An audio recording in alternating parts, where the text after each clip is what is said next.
Bago magsimula, mag-subscribe ka na sa channel at i-like ang video para hindi mo makaligtaan ang anumang detalye ng kwentong ito na kahanga-hanga. Pagmulat ng mata ni Miguel sa unang tunog ng alarma, naramdaman niya agad ang bigat ng araw na paparating. Alas 4 pa lang ng umaga, ngunit puno na ng kaba ang kanyang dibdib. Tumayo siya mula sa manipis na kutson, iniwasang gumawa ng ingay upang hindi magising ang kanyang inang natutulog sa kabilang kwarto. Sa kusina, nag-init siya ng kahapon pang kape at kinain ang huling tira ng pandesal. Ang bawat galaw niya ay mekanikal, parang robot na sanay na sa paulit-ulit na ritual ng araw-araw na buhay. Pagkatapos ay sumakay siya ng jeep papunta sa trabaho. Mula sa likuran, nakikita niya ang mabagal na usad ng trapiko, ang tanawin ng mga taong tila mga anino sa parehong laban para lang makaraos sa buhay. Isang matandang lalaki, si Mang Tano, ang bumati sa kanya. "Ah, Miguel. Naku, parang bumibigat lalo ang trapiko ngayon, ano? Parang pati oras natin kinukuha na," sabi ng driver habang naghahanap ng panukli sa pasahero. Tumango si Miguel. "Napo, Mang Tano. Parang di na sapat ang isang araw para lang magtrabaho at umuwi ng pagod." Ngumiti si Mang Tano, ngunit may lungkot sa mga mata. "Alam mo, iha, minsan ang sagot sa bigat ng buhay ay di lang sa pagtakbo para sa pera. Minsan, kailangan mo ring tanungin kung ano ba talaga ang hinahanap mo." Napaisip si Miguel. Ngunit bago niya pa maisipang tanungin ang matanda, bumusina na ang nasa likurang sasakyan at naputol ang kanilang pag-uusap. Pagdating sa opisina, tila nakalimutan na ni Miguel ang sinabi ni Mang Tano. Tulad ng dati, sinalubong siya ng maingay na telepono, tambak na papel, at mga kapwa-empleyado na wala ng oras para ngumiti. Sa oras ng lunch break, naupo siya sa sulok kasama si Ana, isang kasamahan na lagi niyang kausap. "Napansin mo ba, Miguel? Mas lalo yatang humihirap ang buhay," sabi ni Ana habang inaayos ang lunchbox na tanging kanin at itlog ang laman. "Minsan iniisip ko, para saan ba lahat ng to? Kung sa huli wala rin namang nagbabago." Napailing si Miguel. "Ganyan din iniisip ko. Pero parang kahit anong gawin, ganito na lang tayo palagi." Pag-uwi ng bahay, inabutan ni Miguel ang kanyang ina na nanonood ng teleserye. May malaking kaldero ng lugaw na nasa lamesa, ang kanilang hapunan. Naupo siya sa tabi nito, napaisip kung kailan kaya darating ang araw na magiging mas magaan ang buhay nila. Habang iniisip niya ito, nakita niya ang lumang salamin sa dingding. Nakita niya ang sarili pagod, walang gana, at parang nawalan ng pangarap. Napabuntong hininga si Miguel. Hanggang kailan kaya ganito, tanong niya sa sarili. Isang araw, habang pauwi siya sa bahay, napansin ni Miguel ang isang babaeng namimigay ng mga panfleto sa gilid ng kalsada. May malaki itong ngiti at tila puno ng sigla. Kinuha niya ang papel, na may nakasulat na, "Pagtuklas sa tunay na layunin ng buhay, libre, walang gastos." Nagdalawang isip si Miguel. Hindi siya mahilig sa ganitong bagay, ngunit may kung anong nagtulak sa kanyang pumunta. Kinabukasan, dumaan siya sa address na nakasulat sa panfleto. Sa loob ng isang simpleng kwarto, naroon si Helena, ang tagapagsalita. Nagsimula siya sa isang tanong, "Bakit ka nagising kaninang umaga? Para saan ba ang buhay mo?" Biglang naalala ni Miguel ang sinabi ni Mang Tano, at naramdaman niyang parabang sinasagot ng sandali ang kanyang mga iniisip. Nakinig siya sa kwento ni Helena tungkol sa kanyang dating buhay, isang babaeng katulad niya na naligaw sa walang katapusang siklo ng trabaho at responsibilidad. "Ilang taon ko rin naisip na wala nang patutunguhan ang buhay ko. Pero minsan, kailangan mo lang huminto, tumingin at tanungin ang sarili mo, ano ba talaga ang hinahanap ko," sabi ni Helena. Sa unang pagkakataon, parang may gumalaw sa puso ni Miguel. Napaisip siya, ano nga ba ang hinahanap ko? Pagkatapos ng sesyon ni Helena, naglakad si Miguel pauwi ng may mabigat na isip ngunit may kaunting liwanag sa kanyang puso.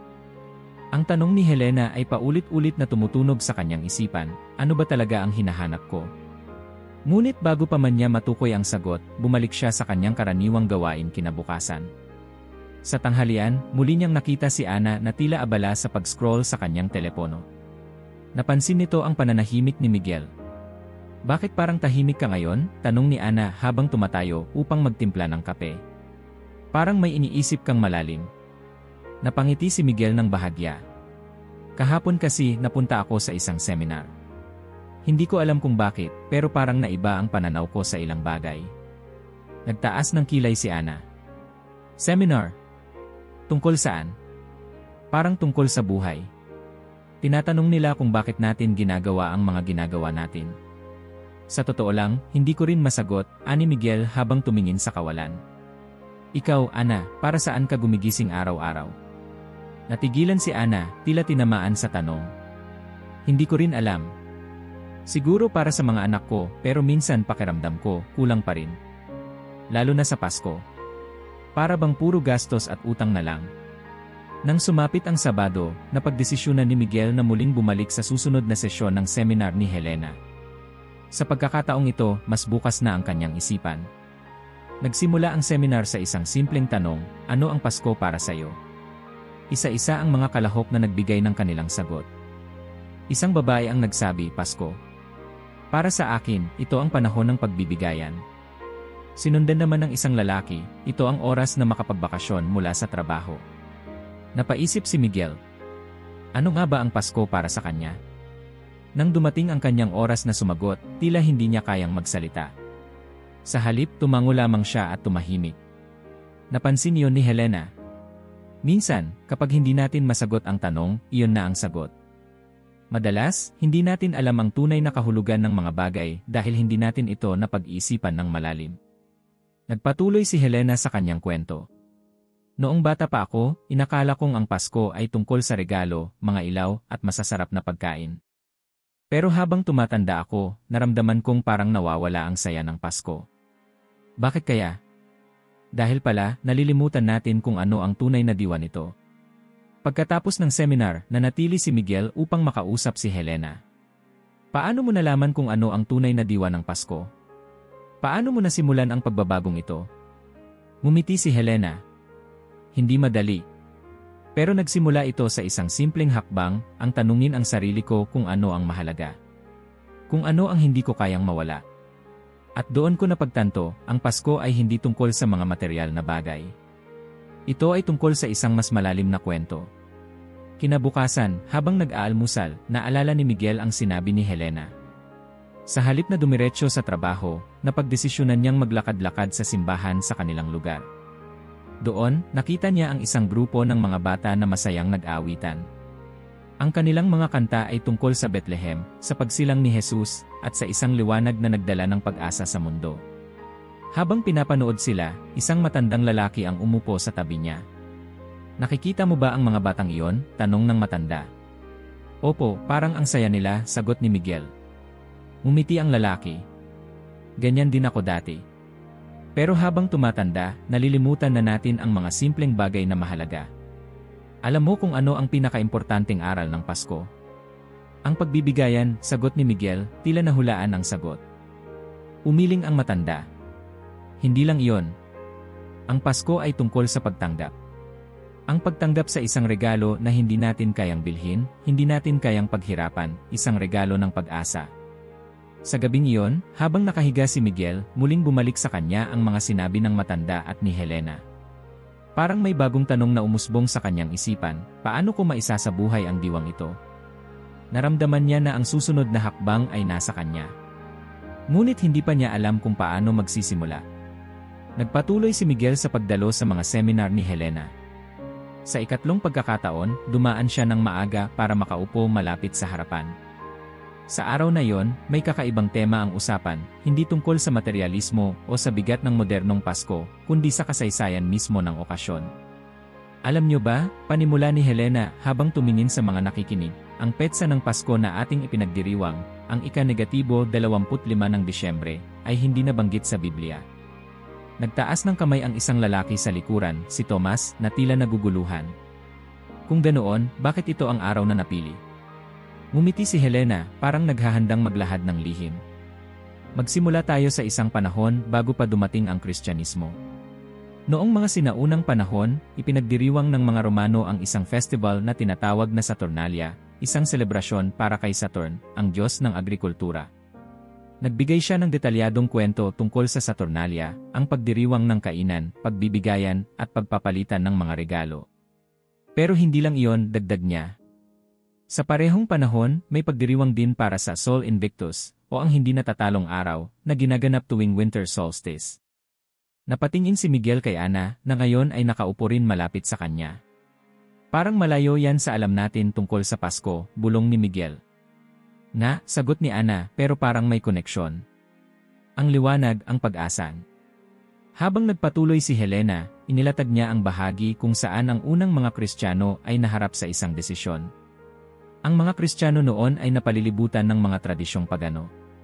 Sa halip na labanan ang mga ito, ginamit nila ang mga simbolo ng liwanag at pag-asa upang ituro kay Kristo. Ang araw ng Sol Invictus ay ginawang araw ng pagsilang ni Kristo, ang tunay na liwanag ng mundo. Nagtanong si Miguel, ibig sabihin ba nito, ginamit lang nila ang mga tradisyon para sa mas malalim na layunin? Tumango si Helena. Eksakto. Ang ginawa nila ay hindi simpleng kompromiso. Sa halip, binigyan nila ng bagong kahulugan ang dati ng tradisyon. Ginawa nila itong pagkakataon upang ipakilala si Jesus sa mas malawak na audience. Pagkatapos ng seminar, hindi pa rin mapakali si Miguel. Habang pauwi siya, dumaan siya sa isang tindahan ng parol. Tumigil siya para pagmasdan ang liwanag ng mga bituin na sumasayaw sa harap niya. Bakit nga ba napakahalaga ng liwanag? Tanong niya sa sarili.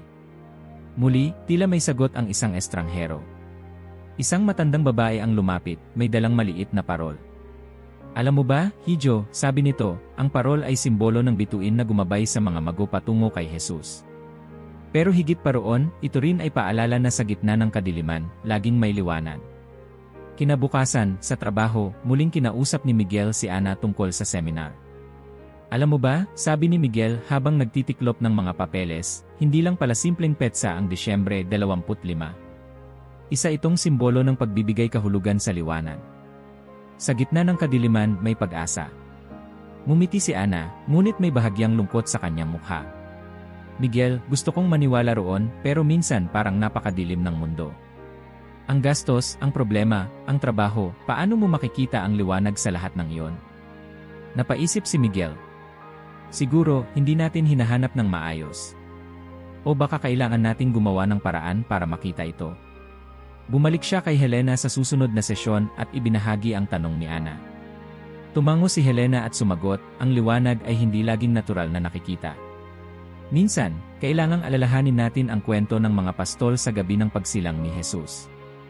Sinimulan niyang ikwento ang gabi kung saan ang mga pastol, mga hamak at itinuturing na marumi noong panahong iyon, ang unang nakarinig ng balita tungkol kay Jesus. Hindi ba't nakakagulat? Ang unang piniling makarinig ng balita ay hindi mga mayayaman o makapangyarihan, kundi mga taong walang sinumang pinapansin. Naramdaman ni Miguel ang bigat ng kwento. Ang liwanag ay unang dumating sa mga nasa kadiliman. At iyon ang tunay na diwa ng liwanag ng Pasko, ang abutin ang mga nawawala, ang magbigay ningning sa mga nalugmok. Sa gabing iyon, habang tinitingnan ni Miguel ang kalangitan mula sa kanilang maliit na bakuran, napansin niya ang isang bituin. Sa gitna ng lahat ng polusyon at ingay ng lungsod, parang ang bituing iyon ang paalala ng seminar, may pag-asa. Nagising si Miguel ng maaga, ngunit sa pagkakataong ito, may kakaibang pakiramdam siyang hindi niya maipaliwanag. Habang naghahanda para sa trabaho, biglang napansin niya ang kalendaryo sa dingding. Ilang linggo na lang, Pasko na, naisip niya. Pero sa halip na saya, parang bigat ang naramdaman niya. Sa opisina, nagsimula ng pag-usapan ng mga tao ang tungkol sa paparating na Pasko. Si Ana, nakaraniwang tahimik, ngayon ay abala sa paglista ng mga regalong bibilhin para sa kanyang mga anak. Ang dami kong kailangang bilhin, Miguel, sabi ni Ana habang naglalagay ng tsokolate sa kanyang kape. Gusto ng bunso ko ng laruan, tapos yung panganay ko gusto ng bagong sapatos. Pero hindi ko alam kung paano ko mababayaran lahat. Napatingin si Miguel kay Ana. Bakit hindi mo subukang paliitin ang listahan mo? Siguro mas makakabuti kung piliin mo lang ang pinakamahalaga. Umiling si Ana. Hindi ganoon kadali. Ayoko namang madisappoint sila. Pasko lang naman ang pagkakataon para mapasaya ko sila. Habang naglalakad pa uwi, nakita ni Miguel ang isang mall na puno ng tao. May mga ilaw na kumikislap at mga sale banner na halos sumigaw ng "Bilhin LN". Sa labas, naroon ang isang malaking Christmas tree na papalibutan ng mga bata at magulang na kumukuha ng litrato. Tumigil siya sandali at tinitigan ang tanawin. Maganda, pero parang may kulang. Ito na ba talaga ang diwa ng Pasko? Tanong niya sa sarili. Kinabukasan, bumalik siya sa seminar ni Helena, na ngayon ay may mas personal na usapan. Ang materialismo, sabi ni Helena, ay parang anino, hindi mo napapansin na sumusunod sa iyo hanggang sa ikaw na mismo ang hindi makahinga sa bigat nito. Nagbigay si Helena ng mga halimbawa ng mga tao na nadadala sa materialismo. Isang pamilya na inuna ang pagbili ng pinakamalaking Christmas tree kaysa bayaran ang kanilang utang. Isang magulang na nagtrabaho ng sobra para lang mabigyan ng mamahaling regalo ang anak, ngunit nawalan naman ng oras para makasama ito. Biglang nagtaas ng kamay si Miguel. Pero paano kung ang pagbili ng regalo ang paraan mo para ipakita ang pagmamahal mo? Paano kung iyon ang inaasahan ng mga tao sa iyo? Ngumiti si Helena. Miguel, ang tanong ay hindi kung bibili ka ng regalo o hindi. Ang tanong ay, ano ang tunay na halaga ng binibigay mo? Ang isang simpleng regalo, kung may kasamang oras, pagmamahal, at malasakit, ay mas mahalaga kaysa sa pinakamahal na laruan o gadget. Pag-uwi ni Miguel, nadatnan niya ang kanyang ina na nagtatali ng mga plastic bag na may lamang prutas at tinapay. Para saan yan, ma? Tanong niya. Para sa mga batang nagtitinda sa kalsada. Hindi naman kailangan magarbo, basta galing sa puso, sagot ng kanyang ina. Napangiti si Miguel. Alam mo, ma, parang mas naintindihan ko na kung ano ang tunay na halaga ng pagbibigayan. Isang araw bago magsabado, kinausap ni Miguel si Ana sa trabaho. Ana, may seminar bukas. Baka gusto mong sumama. Tungkol ito sa diwa ng Pasko.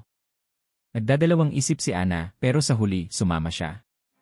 Sa seminar, narinig niya ang kwento ni Helena tungkol sa mga unang Kristiyano na hindi nagdiwang ng Pasko sa pamamagitan ng mamahaling bagay, kundi sa pamamagitan ng pagbibigay ng oras, pag-asa, at pagmamahal sa isa't isa. Pagkatapos ng seminar, tila nagbago ang pananaw ni Ana. Miguel, sabi niya, sa tingin ko, tama ka. Hindi ko kailangang bumili ng lahat ng bagay para mapasaya ang mga anak ko. Siguro, kailangan ko lang ipakita sa kanila kung gaano ko sila kamahal. Sa susunod na linggo, habang papalapit ang Pasko, napansin ni Miguel na mas buo ang kanyang pakiramdam. Nagpasya siyang gumawa ng simpleng pagbabago, sa halip na bumili ng maraming regalo, maglalaan siya ng oras para sa kanyang pamilya. Nagdesisyon din siyang tulungan si Ana sa simpleng paraan, binili niya ang ilan sa mga regalo na hindi nito kayang bilhin, ngunit tiniyak niyang hindi magarbo ang mga ito. Habang naglalakad pa uwi, nakita niya ang parol na binanggit ng matandang babae ilang araw na ang nakalilipas. Bumili siya ng isa at isinabit ito sa harap ng kanilang bahay. Para kay Miguel, simbolo ito ng liwanag na bumalik sa kanyang puso. Malamig ang hangin nang magising si Miguel isang umaga. Ngunit sa kabila ng lamig, may kakaibang init siyang nararamdaman sa kanyang puso. Iba na ang Pasko para sa kanya ngayon. Hindi na ito tungkol sa magagarbong regalo, magagandang dekorasyon, o kahit anong panlabas na kasayahan. Ngayon, ito ay tungkol sa liwanag na nadama niyang bumabalot sa kanyang buhay, isang liwanag na nais niyang ibahagi sa iba. Sa seminar ni Helena, puno ang silid ng mga bagong mukha. Isa sa kanila ay si Carla, isang nanay na may dalang dalawang maliliit na bata. Tahimik siyang nakikinig sa umpisa ng talakayan, pero makikita mo ang pag-aalinlangan sa kanyang mga mata. Parang si Miguel noong una siyang dumalo. Si Ana naman ay abala sa pakikipagkwentuhan kay Helena bago magsimula ang sesyon. Ngayong araw, panimula ni Helena habang ang lahat ay naghahanap ng kanilang pwesto. Pag-uusapan natin kung paano natin mabibigyan ng bagong kahulugan ang ating mga tradisyon. Tahimik na nakinig ang lahat, tila nag-aabang ng isang bagay na babago sa kanilang pananaw. Habang patuloy si Helena, inilalahad niya ang kwento ng isang kaibigang nagpasimula ng bagong tradisyon sa kanyang pamilya. Sa halip na bumili ng magarbong Christmas tree, gumawa sila ng simpleng puno mula sa mga recycled materials. Nilagyan nila ito ng mga talata mula sa Biblia at mga sulat ng pasasalamat mula sa bawat miyembro ng pamilya. Ang simpleng gawaing iyon ay naging simbolo ng pag-asa sa kanilang tahanan at isang paalala ng tunay na diwa ng Pasko. Si Carla, na kanina'y tahimik, biglang nagtaas ng kamay. Pwede ko bang gawin yon kasama ang mga anak ko? Tanong niya, tila nakakahanap ng sagot sa kanyang mga iniisip. Pwede at dapat, sagot ni Helena. Ang mahalaga sa tradisyon ay hindi ang itsura nito, kundi ang damdaming nakapaloob dito. Pagkatapos ng seminar, nagpasya si Miguel na bumuo rin ng bagong tradisyon. Umuwi siya ng may dalang ideya, bakit hindi niya gawing mas makahulugan ang dekorasyon sa kanilang bahay? Nang makita siya ng kanyang ina, agad itong napansin ang kakaibang sigla sa kanyang kilos. Anong iniisip mo, Hijo? Tanong nito habang inaayos ang mga gamit sa kusina. Gusto kong gumawa ng parol, ma, sagot ni Miguel. Pero hindi lang basta parol. Gusto kong ito'y maging simbolo ng liwanag na nagdala ng pag-asa sa Bethlehem. Ngumiti ang kanyang ina. Maganda yan. Sige, tulungan kita. Nagpunta si Miguel sa palengke kinabukasan para bumili ng mga materyales, hindi para sa magagarbong ilaw o mamahaling palamuti, kundi para sa simpleng parol na gagawin nilang mag-ina. Habang tinatahi nila ang mga piraso ng papel, sinamahan nila ito ng kwento tungkol sa unang Pasko, kung paano ginabayan ng bituin ang mga mago patungo sa sabsaban. Habang ginagawa nila ito, biglang naalala ni Miguel si Ana. Napagdesisyonan niyang imbitahan ito kasama ang mga anak nito para sumali sa kanila. Nang dumating si Ana, kasama ang dalawang bata, agad na napuno ng tawanan ang kanilang maliit na sala. Ang mga bata ay abala sa pagdidikit ng mga palamuti habang si Ana ay nakikinig sa kwento ng kanyang ina tungkol sa liwanag ng Pasko. Alam mo, Miguel, sabi ni Ana habang tinitingnan ang kanilang ginawang parol, hindi ko naisip na pwede palang maging ganito kasimple, pero ganito rin kasaya. Tumango si Miguel. Hindi kailangang magarbo para maging makahulugan. Ang mahalaga, nararamdaman natin kung para saan ito. Sa araw ng kanilang tradisyonal na handaan, hindi sinimulan ng pamilya ni Miguel ang gabi sa pagkain. Sa halip, tinipon nila ang kanilang mga kapitbahay at binuksan ang kanilang tahanan para magbahagi ng pagkain at kwento ng Pasko. Isa sa mga dumalo ay si Carla, kasama ang kanyang mga anak. Sa gitna ng kasiyahan, naramdaman ni Miguel na ito ang pinakamalapit na Paskong naranasan niya sa tunay na diwa nito, pagpapasalamat, pagbabahagi, at pagmamahalan. Sa pagtatapos ng gabi, tumayo si Miguel sa gitna ng grupo, may hawak na maliit na ilaw mula sa kanilang ginawa. Ang Pasko, sabi niya, ay hindi tungkol sa kung anong meron tayo, kundi kung anong ibinabahagi natin. Ang liwanag na ito ay simbolo ng pag-asa na nagdala sa atin dito. Sana ay maging liwanag din tayo para sa iba.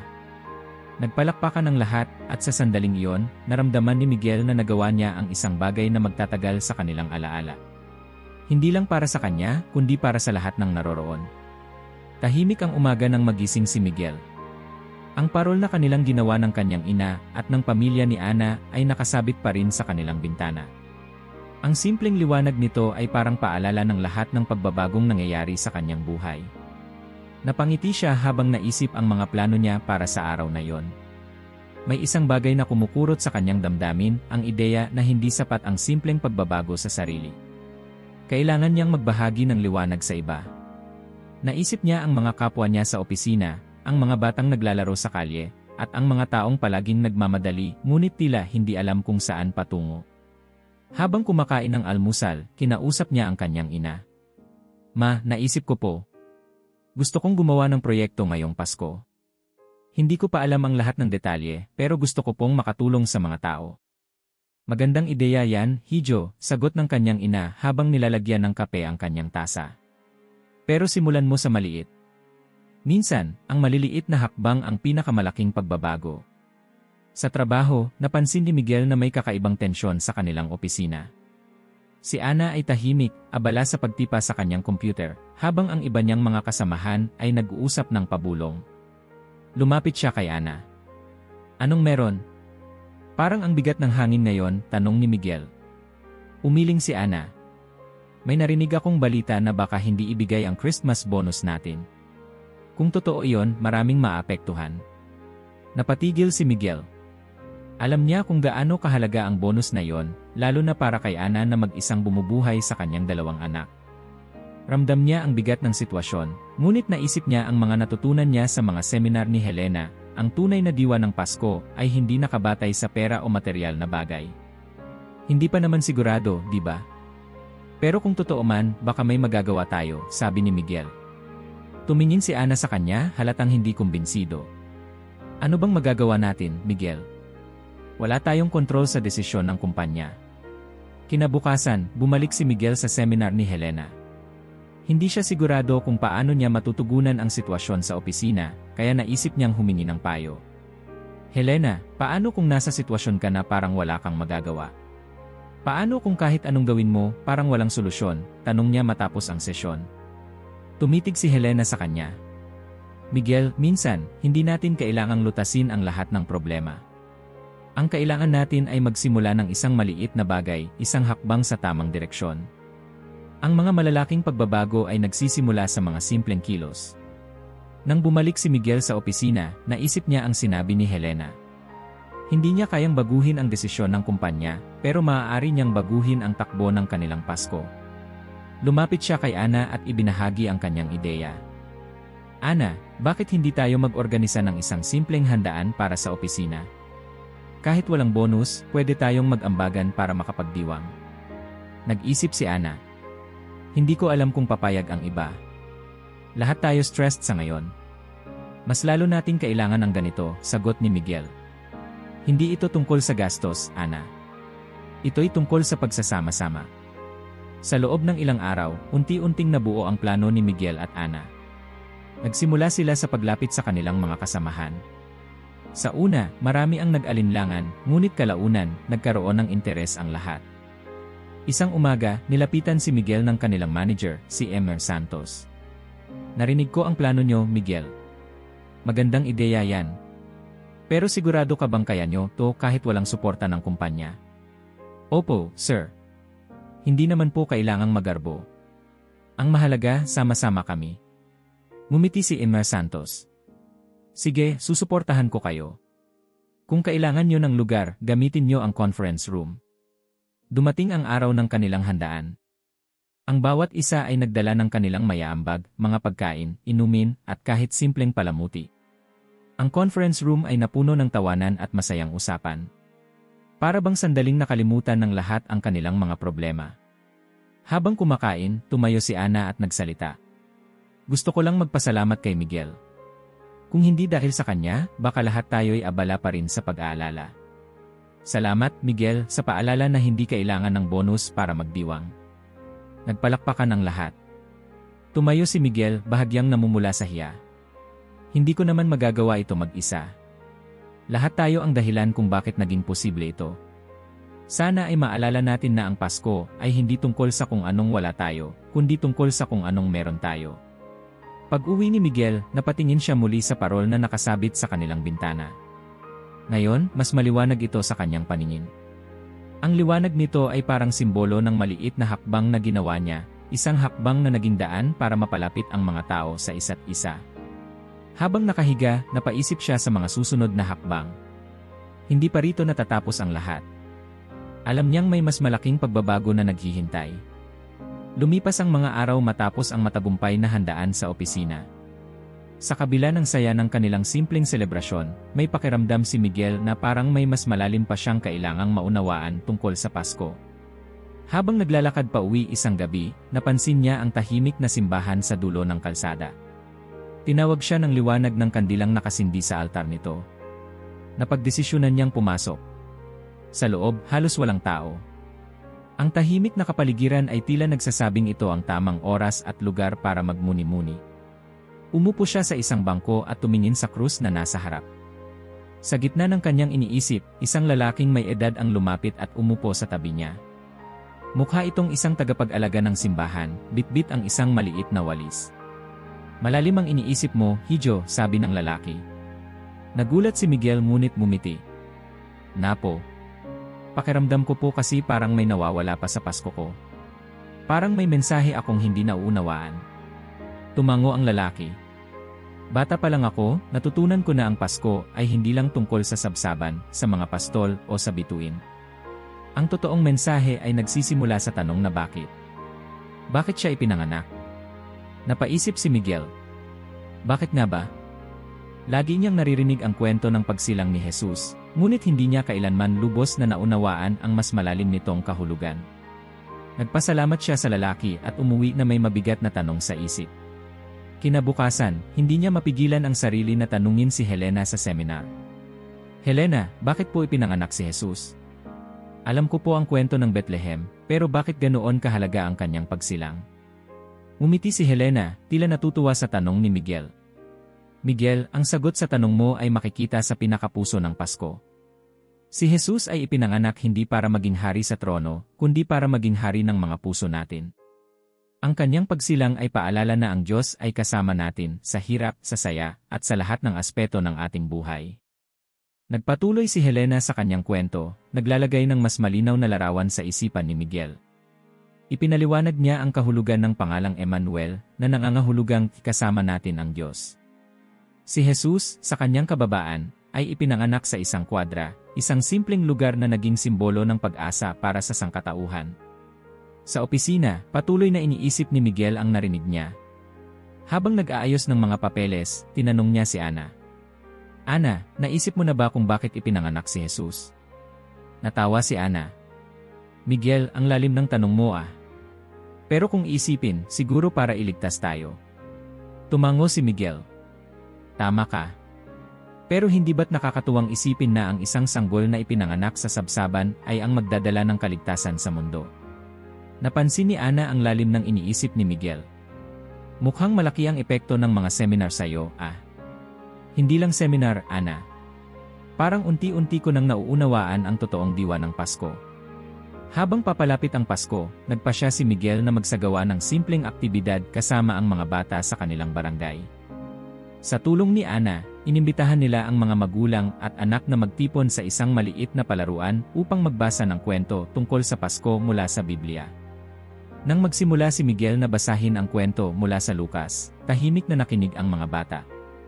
Ang kanilang mga mata ay puno ng kuryosidad habang inilarawan ni Miguel ang pagsilang ni Jesus, ang bituin na gumabay sa mga mago, at ang mga pastol na unang nakarinig ng mabuting balita.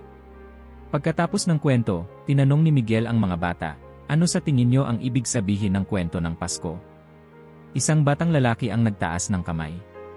Kuya, parang si Jesus po ang pinakamagandang regalo na binigay ng Diyos. Natuwa si Miguel sa sagot. Tama ka, at ang regalong iyon ay hindi nawawala. Lagi nating kasama ang Diyos, lalo na sa mga panahon na pakiramdam natin mag-isa tayo. Sa gabi, habang nakaupo si Miguel sa tabi ng kanilang parol, naalala niya ang sinabi ng lalaking nakilala niya sa simbahan. Ang tanong na, bakit, ay nagsilbing gabay sa kanyang paglalakbay. Sa puntong ito, alam niyang ang sagot ay hindi lang tungkol sa kaalaman. Ang sagot ay nasa pagbabahagi ng liwanag at pag-asa na nadama niya mula sa kwento ng Pasko.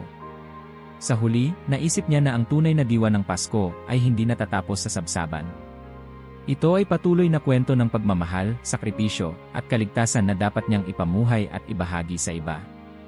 Maagang gumising si Miguel kinabukasan.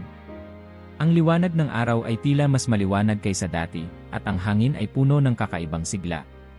Naramdaman niya na ang lahat ng natutunan niya sa mga nakaraang linggo ay dumarating na sa isang malinaw na punto, ang pagbasag sa mga kadena na pumipigil sa kanya, sa kanyang pamilya, at sa komunidad na nakapaligid sa kanya.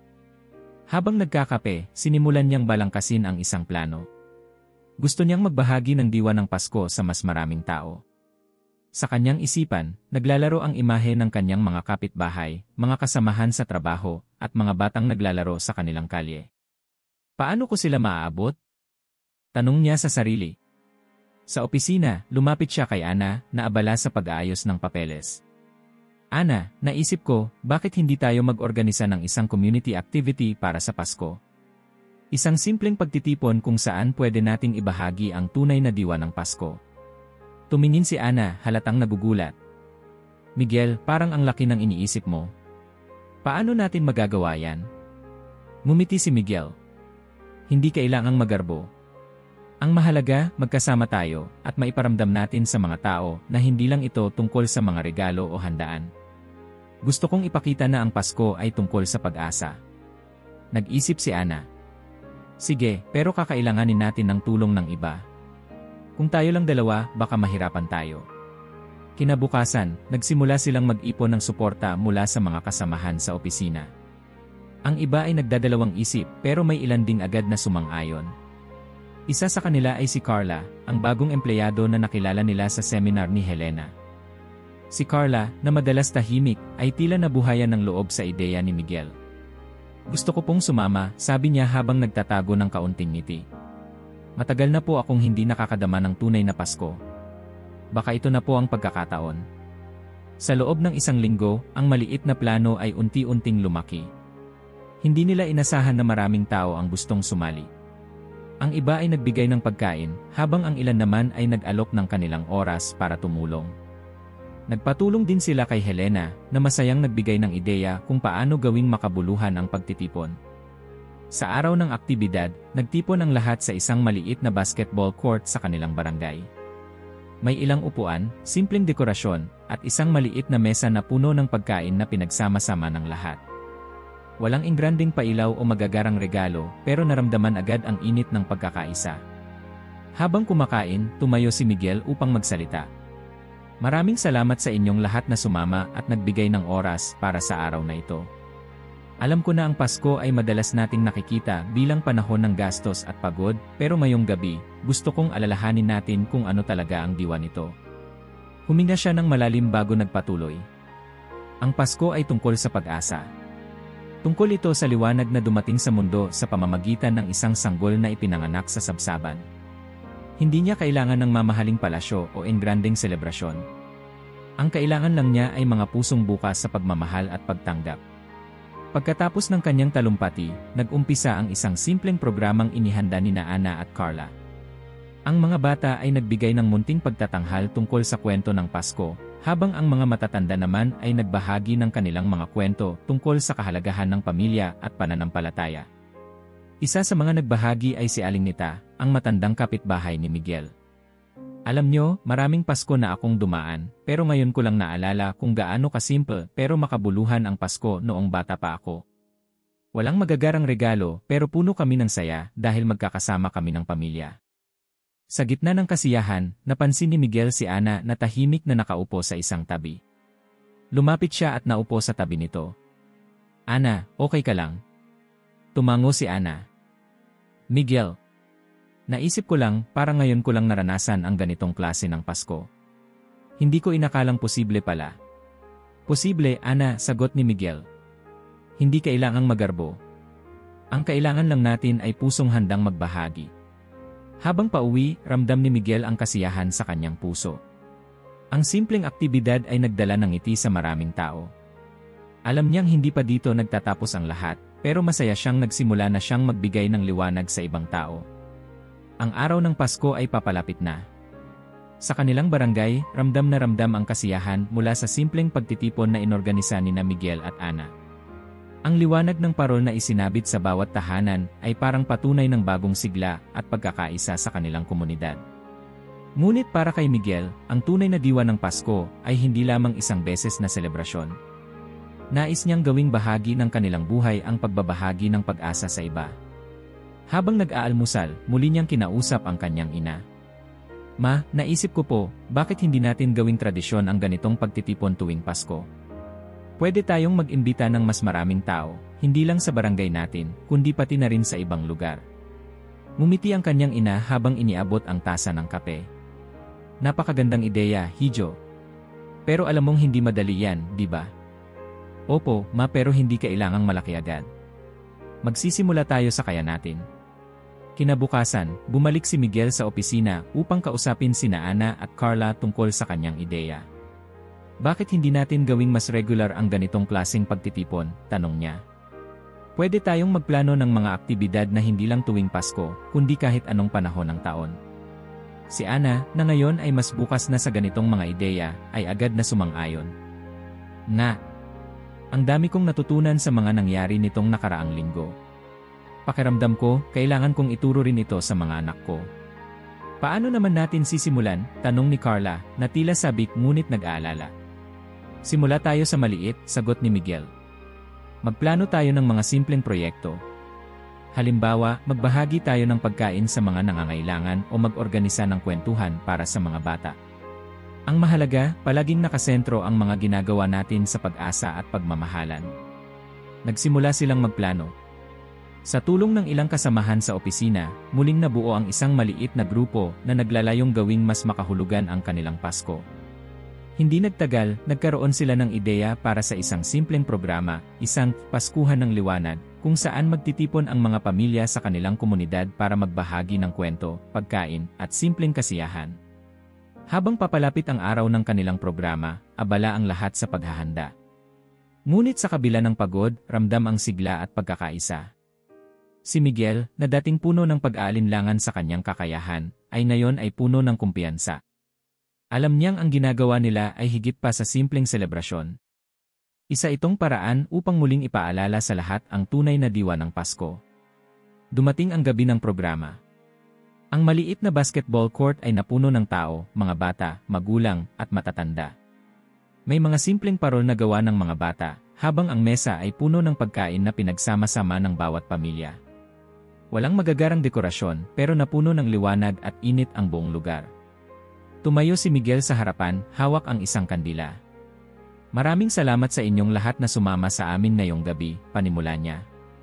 Ang Pasko ay isang paalala ng liwanag na dumating sa ating mundo, hindi para husgahan tayo, kundi upang bigyan tayo ng pag-asa. Tumigil siya sandali, tumingin sa mga mata ng bawat nakikinig. Ang tradisyon na ito ay hindi lamang tungkol sa mga dekorasyon o regalo. Ito ay tungkol sa pagbabahagi ng pagmamahal, ng liwanag, at ng pag-asa. Sana ay maging simula ito ng mas marami pang ganitong pagkakataon. Pagkatapos ng kanyang talumpati, nagkaroon ng maikling kwentuhan. Ang mga matatanda ay nagbahagi ng kanilang mga karanasan noong bata pa sila, habang ang mga bata naman ay nagbigay ng munting pagtatanghal.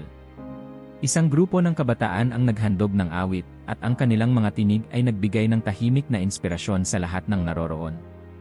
Si Ana, na dati puno ng takot sa kakulangan, ngayon ay nakatayo sa gitna ng karamihan, hawak ang kamay ng kanyang mga anak. Miguel, sabi niya, parang ngayon ko lang naramdaman na talagang buo ang Pasko namin. Ngumiti si Miguel. Alam mo, Ana, hindi lang ikaw. Ako rin. At sa tingin ko, marami pang tao ang nangangailangan ng ganitong liwanag. Pagkatapos ng programa, habang inaayos ni Miguel ang mga gamit, lumapit si Carla sa kanya. Miguel, salamat ha. Kung hindi dahil sa'yo, baka hanggang ngayon, nasa kadiliman pa rin ako. Umiling si Miguel. Hindi dahil sa akin, Carla. Lahat tayo ang dahilan kung bakit ito naging posible. Lahat tayo ang liwanag para sa isa't isa. Habang naglalakad pa uwi, napansin ni Miguel ang isang maliit na bituin sa langit.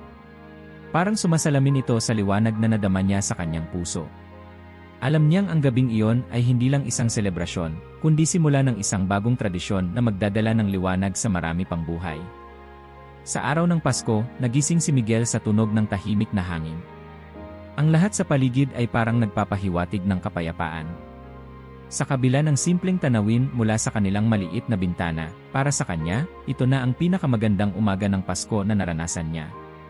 Tumayo siya mula sa kama at tumingin sa kanilang parol na nakasabit sa harap ng bahay. Ang liwanag nito, bagamat hindi kasing tindi ng mga makukulay na ilaw sa mga mamahaling dekorasyon, ay nagbibigay ng kakaibang init at pag-asa.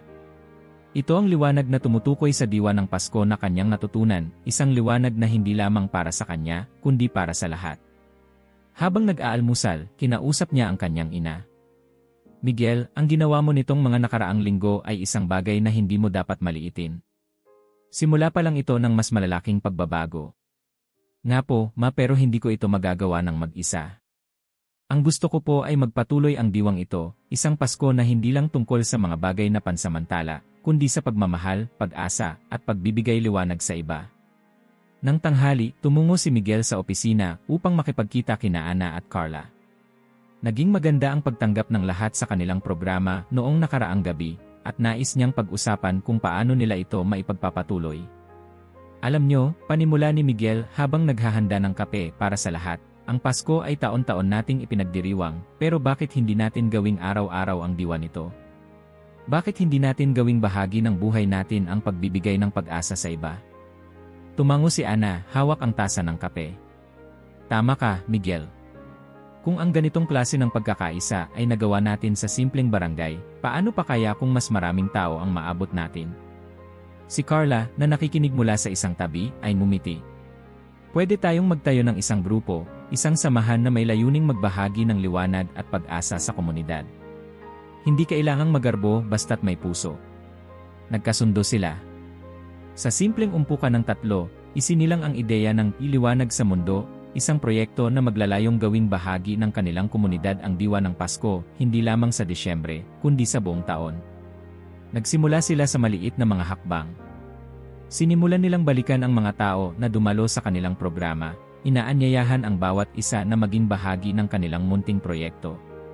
Nagkaroon sila ng simpleng pulong kung saan ibinahagi ni Miguel ang kanyang inspirasyon at ang mga natutunan niya mula sa mga seminar ni Helena.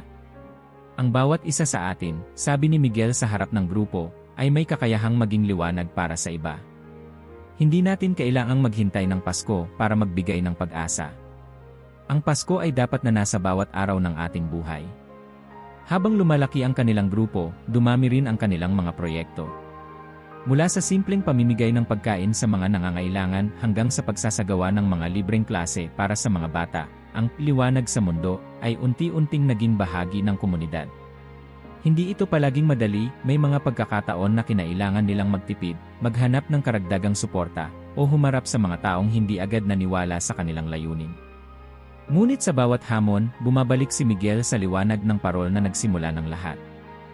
Isang gabi, habang binabasa niya ang mga tala tungkol sa kanilang mga susunod na proyekto, tumawag si Helena. "Miguel, narinig ko ang ginagawa niyo. Napakaganda ng layunin niyo at natutuwa akong naging bahagi ako ng simula nito. Helena, kung hindi dahil sa mga natutunan ko sa iyo, baka hanggang ngayon, hindi ko pa rin alam kung paano magsisimula," sagot ni Miguel. "Salamat sa pagbabahagi mo ng diwa ng Pasko." "Miguel," sabi ni Helena, "huwag mong kalimutan na ang tunay na liwanag ay hindi nagmumula sa atin. Ito ay nagmumula sa Diyos, at tayo ay kanyang instrumento upang maipasa ito sa iba."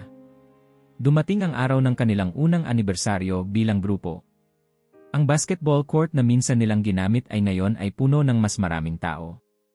Ang mga dating tahimik na miyembro ng komunidad ay ngayon ay aktibong nakikilahok, nagdadala ng kanilang sariling liwanag sa bawat isa. Tumayo si Miguel sa gitna, hawak ang isang simpleng parol na gawa ng mga bata. Noong isang taon, sinimulan natin ang simpleng pagkilos na ito.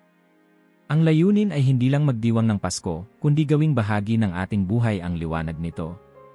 Maraming salamat sa inyong lahat, dahil kayo ang dahilan kung bakit nagiging maliwanag ang ating mundo. Pagkatapos ng programa, habang nakaupo si Miguel sa tabi ng kanyang ina, napansin niya ang bituin sa langit na matagal na niyang tinitingnan tuwing gabi. Ngayon, ito ay mas maliwanag kaysa dati. Sa kanyang puso, alam niyang ang kwento ng Pasko ay hindi nagtatapos sa sabsaban. Ito ay nagpapatuloy sa bawat hakbang na ginagawa ng bawat isa para maging liwanag sa mundo. Kung nakarating ka hanggang dulo ng video na ito, gusto kitang pasalamatan ng buong puso. Para malaman namin na narito ka hanggang sa huli, mag-iwan ka ng komento gamit ang salitang liwanag sa baba. Ito ang magsasabi na kasama ka namin sa pagdadala ng liwanag sa mundo. Maraming salamat at maligayang Pasko!